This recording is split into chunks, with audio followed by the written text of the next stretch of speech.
ఇంతకీ మీరు ఎలా చేస్తారండి? టిఫిన్ తిన్న తర్వాత పని చేస్తారా? పని చేశాక టిఫిన్ తింటారా? ఏందక్కా భలే అడగతన్నావు అసలు అర్థం కాకుండా అంటారా? అదేనండి, ఉదయాన్నే పనంతా అయిన తర్వాత ఇంకా ప్రశాంతంగా కూర్చొని టిఫిన్ తింటారా? లేకుంటే ఎక్కడ పని అక్కడ పెట్టేసి ముందు టిఫిన్ తినేస్తే ఒక పని అయిపోయిద్దిలే అన్నట్టు టిఫిన్ తిని ఇంకా పని స్టార్ట్ చేస్తారా? అది అడిగాననమాట నేనైతే మటుకు.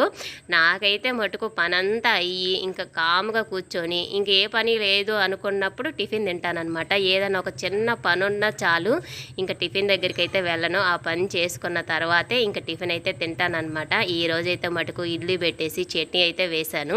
ఇంక ఇలాగా పొద్దున్నే దీపారాధన అన్నీ చేసేసుకున్న తర్వాత ఇంక పాలైతే పొయ్యి మీద పెట్టేసి ఇంక ఇదిగోండి కూర్చొని ఇంకా టిఫిన్ అయితే తినేస్తున్నాం అనమాట. ఈరోజైతే పచ్చిమిరపకాయలు కాకుండా ఎండుమిరపకాయలతోటి చట్నీ అయితే చేశానండి. చట్నీలో కొంచెం చింతపండు మీరు చెప్పినట్టు వేస్తే చట్నీ అయితే టేస్ట్ అయితే చాలా బాగుందనమాట. వేడి మీద ఇడ్లీ కదా, ఒక 2 తిన్నా పర్లేదు అనిపిస్తుంది.